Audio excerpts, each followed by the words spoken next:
Some upcoming kitchen trends that we've seen happening are we're leaving the neutrals behind. We're getting away from all the white.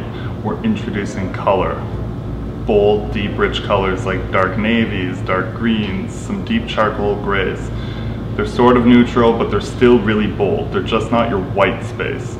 There's a lot more depth and richness to these spaces, and because we're going a lot more intense in the colors, as a result, we're tearing down the walls from the kitchen to the living room. It's becoming an open space.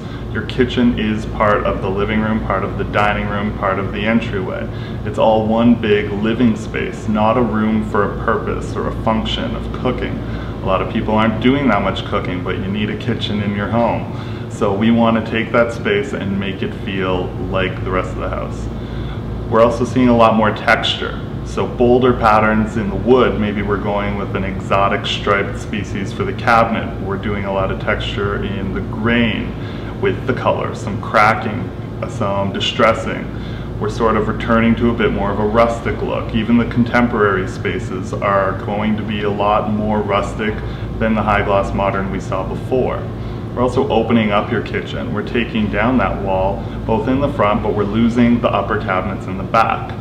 Whether the backsplash is now a big window looking out to the woods, the water, or it might be another building in a more urban space. It's the tension created between what's outside and what's inside that makes your kitchen really interesting.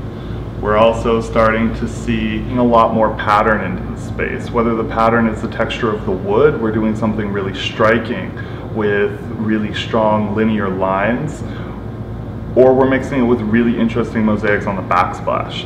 We're done with the solid colors, we're done with the white, the closed-in spaces. It's a lot of color, a lot of texture, a lot of pattern, and it's opened up to the home. The kitchen's part of your entire living space. It's not a room you're quarantined to anymore.